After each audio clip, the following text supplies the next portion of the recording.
My name is Wayne Talbot. I am one of the founders and runners of Rogue Comics Ireland. We have been in production of comic books within Ireland since 2017. I am a writer, colourer and letterist.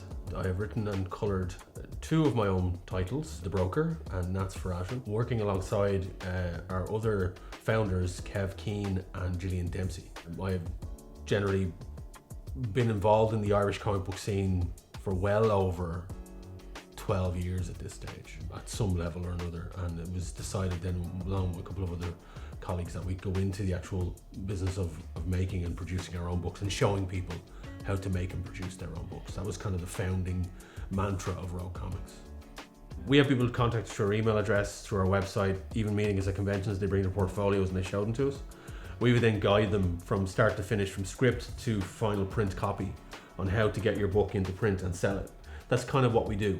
That's the main reason why we do what we do, is to bring people that wouldn't have an avenue into that world and show them how to get into it.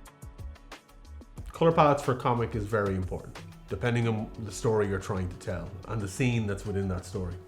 My second book, Nats Ferrata, was a vampire horror book, and it starts off in muted earthy tones because the characters are arriving in kind of the dead of night, in the middle of a woodland village area. But the further they go on the story, the closer they get to the horror and the darkness, it becomes more soaked in red and danger. So you need to choose the palette that would move the story along. Just throwing up any old colours, primary colours, like, you know, everything is a green, everything is blue, red. It doesn't work that way. Comics as an art form is, in my opinion, one of the best ways to tell any story you want, because you've got no budget limitations as far as what is in the story. If you decide you want to draw or write something that is across the expanse of the entire universe, you're not worried about the budget constraints. You're only worried about the length of your imagination and the imagination of the artists that you're working with. So you can write and draw anything you want and put it on the page, and that is the beauty of comic books. Distribution at an independent level is a bit different to regular distribution of comic books. The big three labels, four labels even, Dark Horse, Image, DC and Marvel, would distribute their comic books through a system called Diamond Distribution, which are a company in America distribute comic books. At an independent level, it's a bit different. You have to distribute the book yourself, basically.